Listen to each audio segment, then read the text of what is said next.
یہ شہد کی مکھی آدھا کلو شہد بنانے کے لیے 20 لاکھ پھولوں کا رس چوستی ہے اور 90,000 میل اڑتی ہے۔ یہ کتنا سفر ہے کہ پوری دنیا کے 3 چکر لگ جائیں۔ یہ 24 کلومیٹر فی گھنٹہ کی رفتار سے اڑتی ہوئی شہد کی مکھی کتنی اہم ہے۔ It's a very big and efficient farmer. یہ جو کھانا ہم کھاتے ہیں، 3 چمچ کھانا اگر ہمارے سامنے پڑا ہے، اس میں سے 1 چمچ کھانا اس کسان نے یعنی شہد کی مکھی نے بنایا ہے۔ یہ جب رس چوسنے کے لیے ایک پھول پہ اترتی ہے، اس کے پولن زردانے اس کے پاؤں سے چپک جاتے ہیں اور پھر یہ فلائی کرتی ہے، دوسرے پھول پر بیٹھتی ہے، وہ دانے جھڑ جاتے ہیں، اینڈ اٹس پولینیشن۔ یہ ایگریکلچر ہے اور اتنا بڑا کام یہ فوڈ پروڈکشن کا یہ شہد کی مکھی کر رہی ہے۔ قرآن مجید میں آیا، اور تمہارے رب نے شہد کی مکھی کو الہام کیا کہ پہاڑوں میں گھر بنا اور درختوں میں اور چھتوں میں، پھر ہر قسم کے پھل میں سے کھا، اس کے پیٹ سے ایک پینے کی چیز رنگ برنگ نکلتی ہے جس میں لوگوں کے لیے تندرستی ہے۔ اب یہ شہد بنتا کیسے ہے؟ آپ کوئی شہد کی مکھی کا چھتا دیکھ لیں، بی ہائیو، اس کے اندر کوئی چولہے، ہنڈیا، چمچ، ڈوئیاں تو پڑی نہیں ہوئی۔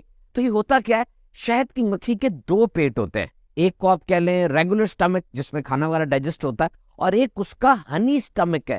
یہ وہ جگہ ہے، یہ مشین ہے جہاں پر شہد بنتا ہے۔ دس از دا پروسیس آف ریگورجیٹیشن اور انورژن۔ اور جب شہد بن جاتا ہے تو اس میں 80% واٹر ہوتا ہے، یعنی بہت ڈائلیوٹ ہوتا ہے وہ۔ Now the bee has to fan its wings to expedite the process of evaporation۔ اور اب یہ شہد کی مکھی بڑی تیز اپنے پر پھڑپڑاتی ہے۔ آپ نے آواز سنی ہوگی کی، اسے بزنگ ساؤنڈ کہتے ہیں، اور یہ پوری سائنس ہے۔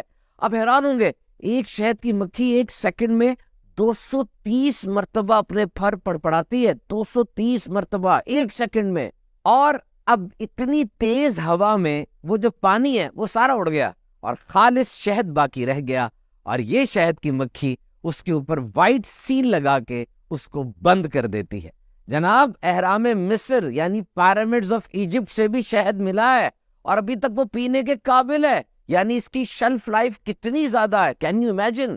حضرت مولانا جلال الدین رومی رحمۃ اللہ تعالی علیہ نے مثنوی شریف میں تحریر فرمایا کہ نبی اکرم صلی اللہ تعالی علیہ وسلم نے ایک بار شہد کی مکھی سے دریافت کیا کہ تم شہد کیسے بناتی ہو؟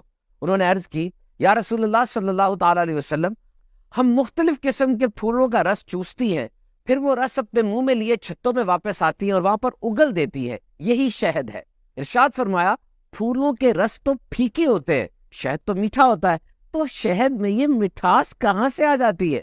شہد کی مکھی نے جواب عرض کیا، ہمیں قدرت نے یہ سکھایا ہے کہ چمن سے لے کے چھتوں تک آپ صلی اللہ تعالی علیہ وسلم پر درود پاک پڑھتی آتی ہیں، تو شہد میں یہ لذت اور مٹھاس درود شریف کی برکت سے ہے۔ اور اب جواب دیجئے، دنیا کا بہترین معمار، بلڈر کون ہے؟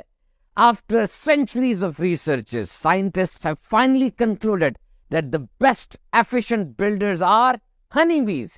یہ شہد کی مکھیاں یہ بہترین معمار ہیں، ایسی کفایت شعار بلڈر ہیں، یہ زبردست۔ ذرا چھتے کو دیکھیے، ہر خانے کے اندر یہ repeated pattern of 6 sided figure، یہ ہر جو خانہ ہے اس کی 6 سائڈز ہیں اور لینتھ اور وڈتھ ایک جیسی ہے، اور یہ 120 ڈگری پر مڑے ہوئے ہیں۔ یہ میتھمیٹکس میں جیومیٹری کی شیپ ہے ہیگزاگون۔ اور سمجھ لیں، شہد کو محفوظ رکھنے کے لیے اس سے بہترین گودام اور کوئی ہو ہی نہیں سکتا۔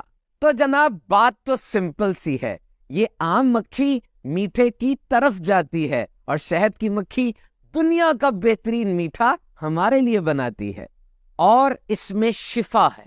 فرمان مصطفیٰ صلی اللہ تعالی علیہ وسلم، ہر مہینے جو شخص 3 مرتبہ صبح شہد چاٹ لیا کرے گا اسے بڑی بیماری نہیں پہنچے گی۔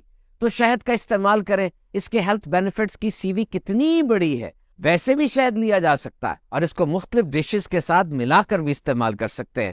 تو خوب شہد کھائیے اور صحت مند رہیے۔